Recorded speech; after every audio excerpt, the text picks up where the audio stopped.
أعوذ بالله السميع العلي العظيم من الشيطان اللعين الرجيم. بسم الله الرحمن الرحيم. الحمد لله الذي هدانا لهذا وما كنا لنهتدي لولا أن هدانا الله. لقد جاءت رسل ربنا بالحق. الصلاة والسلام على رسول الثقلين محبوب رب المغربين والمشرقين جد الحسن والحسين سيدنا ومولانا أبي القاسم مصطفى محمد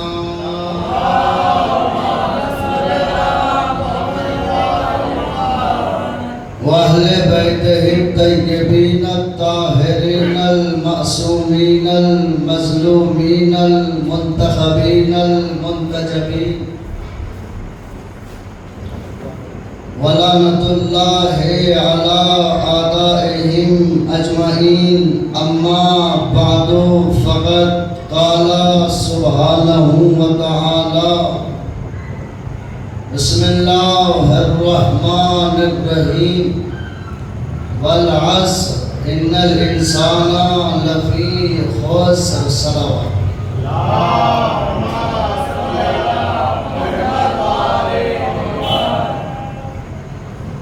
بزرگان عزیز اور برادران ایمان، حاضران فرش عزا، یہ مجلس عزا، یہ فرش عزا ہماری شعر میں حیات ہے. فرض کیجئے اگر یہ مجلس ہمارے درمیان سے ہٹا لی جائے تو ہم اس کائنات میں ہمارا وجود نہیں رہ سکتا. یہ مجلس عزا ہماری حیات ہے، ہماری نشانی ہے، ہماری پہچان ہے. آپ کے درمیان اس مجلس عزا میں کچھ معروضات، کچھ افکار، کچھ نکات، کچھ پوائنٹ ہیں جو آپ کی خدمت عالیہ میں عرض کرنا ہے. یوں تو فرش پر بیٹھ جانے کا نام مجلس ہے، مجمع کو بلا لینے کا نام مجلس ہے، مجمع کو اکٹھا کر لینے کا نام مجلس ہے، مائک لگا لینے کا نام مجلس ہے، ایک چھت کے نیچے بیٹھ جانے کا نام مجلس ہے. لیکن آپ اگر حقیقت کی نظر سے دیکھیں تو مجمع کو بلا لینے کا نام مجلس نہیں ہے، افراد کو جمع کر لینے کا نام مجلس نہیں ہے، مجمع کو اکٹھا کر لینے کا نام مجلس نہیں ہے، فرش پر بیٹھ جانے کا نام مجلس نہیں ہے، ایک چھت کے نیچے بیٹھ جانے کا نام مجلس نہیں ہے. بلکہ مجلس نام ہے ایک تحریک کا، مجلس نام ہے ایک بدلاؤ کا، مجلس نام ہے ایک چینجنگ کا، مجلس نام ہے ایک انقلاب کا، مجلس نام ہے ایک بدلاؤ کا. وہ مجلس نہیں جس کے بعد تبدیلی نہ آئے. غور کیجیے گا رضوان گرامی، وہ مجلس نہیں جس کے بعد چینجنگ نہ آئے. وہ مجلس نہیں جس کے بعد تبدیلی نہ آئے. وہ مجلس نہیں جس کے بعد بدلاؤ نہ آئے. وہ مجلس نہیں جس کے بعد انقلاب نہ آئے. کیوں؟ اس لیے کہ مجلس عزا ہمیں جناب زینب نے دی ہی اس لیے تھی تاکہ ہم صبح قیامت سے پہلے ہر آدم کے بیٹے اور حوا کی بیٹی کو یہ بتا سکیں حق کیا ہے، باطل کیا ہے، رائٹ کیا ہے، رونگ کیا ہے. کیونکہ یہی وہ مجلس ہیں جو ہمیں بتاتی ہیں سر کاٹنے والے اور ہیں، سر کٹانے والے اور ہیں. یہی وہ مجلس ہیں جو ہمیں بتاتی ہیں گھر لوٹنے والے اور ہیں، گھر لٹانے والے اور ہیں. یہی وہ مجلس ہیں جو ہمیں بتاتی ہے آگ لگانے والے اور ہیں، آگ بجھانے والے اور ہیں. یہی وہ مجلس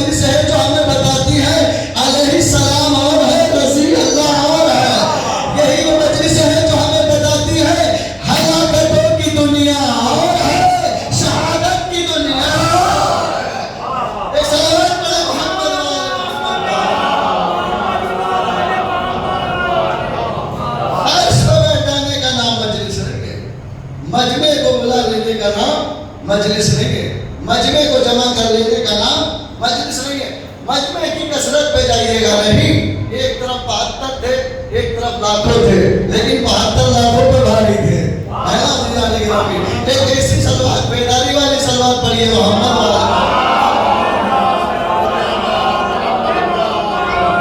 اب سنیے، میرا موضوع ہے کامیاب انسان قرآن کی نظر میں۔ پوری توجہ اور پوری توجہ ذرا مجلس سنیے گا، تھوڑے سے یکجا اگر ہو کے بیٹھ جائیں تو آپ کو سننے میں مزہ آئے گا اور مجھے سنانے میں مزہ آئے گا۔ ایک صلوات پڑھیں محمد والے محمد کا۔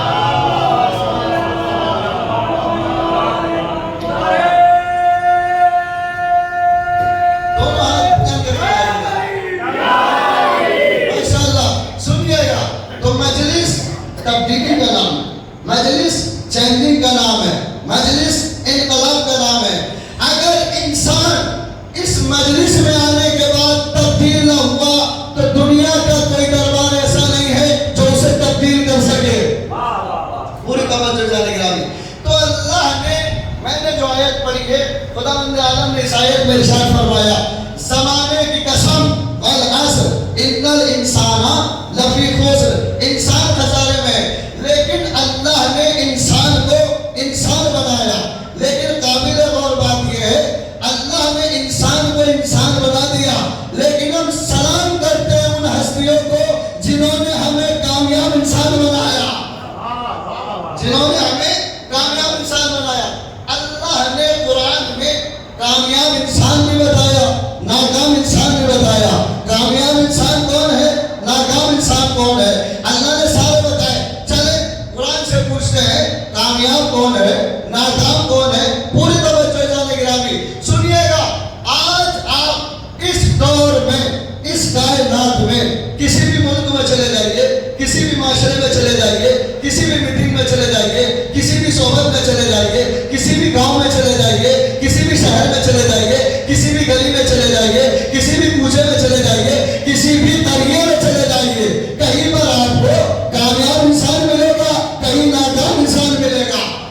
آپ کسی ملک میں چلے جائیے، کہیں کامیاب انسان، کہیں ناکام انسان۔ کسی منزل پہ لا کے آپ کو روکوں گا، پورے مجمع کی توجہ میری طرف ہونی چاہیے۔ آپ کسی شہر میں چلے جائیے، اس شہر میں آپ کو کامیاب انسان بھی ملے گا، ناکام انسان بھی ملے گا۔ کسی بھی گاؤں میں چلے جائیے، اس گاؤں میں کامیاب انسان بھی ملے گا، ناکام انسان بھی ملے گا۔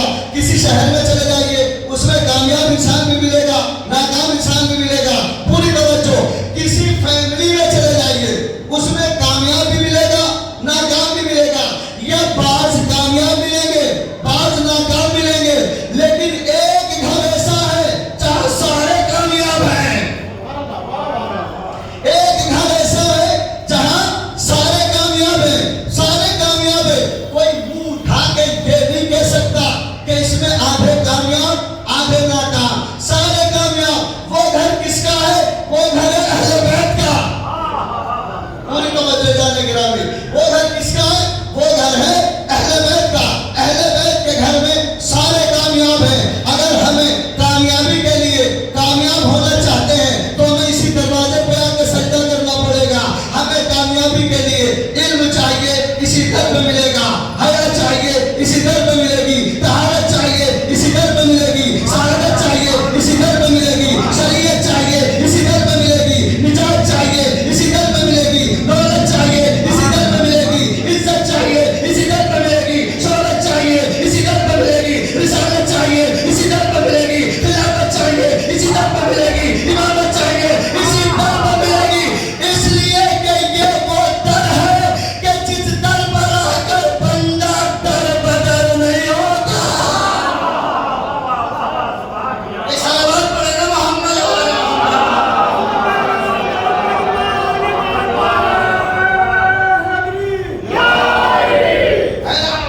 یہ وہ در ہے کہ جس در پہ آنے کے بعد بندہ در بدر نہیں ہوتا۔ ارے اس میں سارے کامیاب۔ اب بیدار ہو کے جملہ دینے چاہ رہا ہوں قیوم بھائی، اس جملے کا استقبال کیجیے گا۔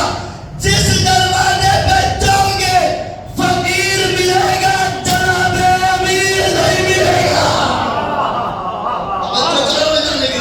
جس دروازے پہ جاؤ گے فقیر ملے گا، جناب امیر نہیں ملے گا۔ سارے کمالات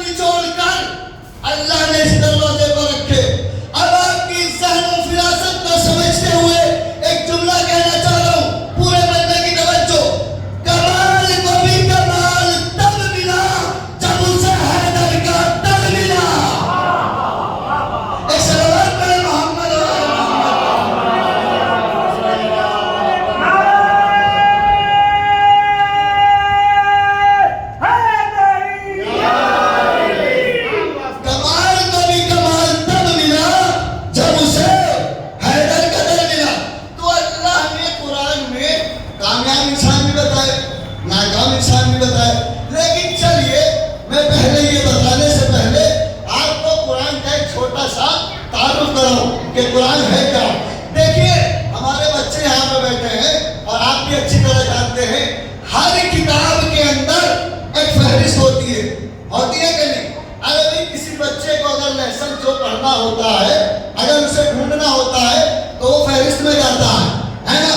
کون سا لیسن ہمیں چوز کرنا ہے، توحید کے بارے میں، نبوت کے بارے میں، امامت کے بارے میں مثلاً، تو کہاں جاتا ہے انسان؟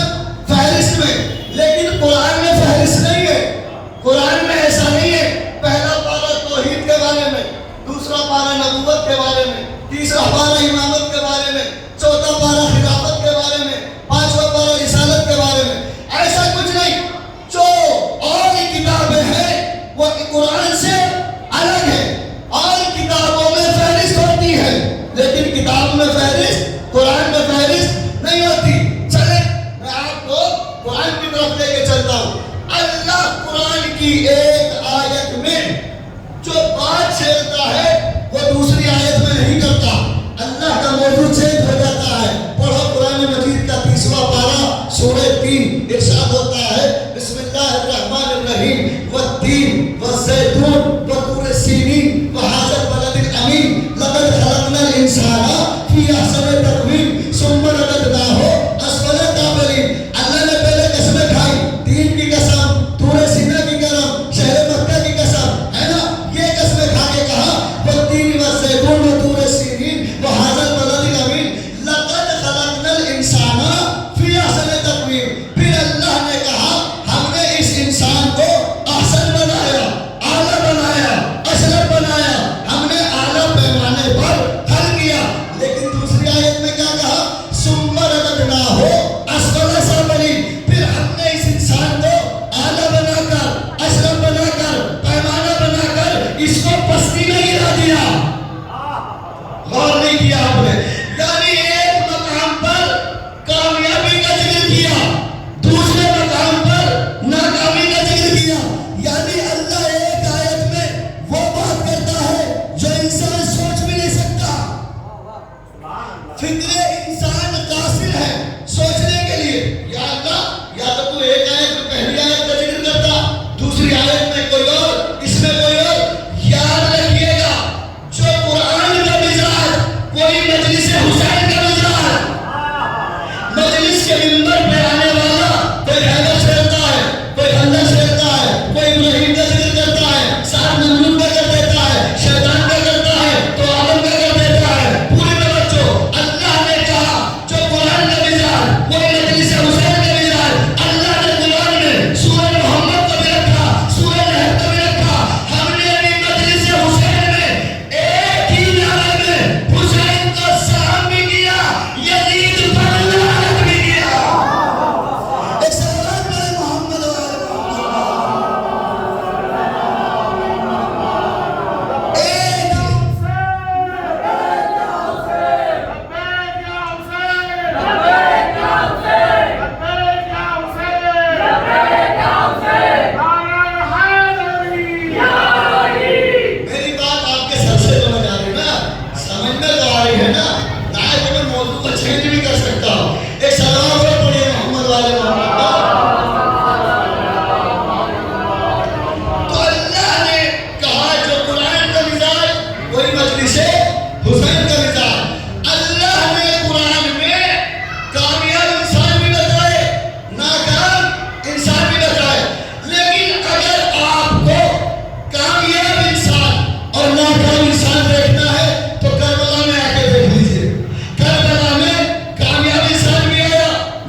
والتين والزيتون وطور السينين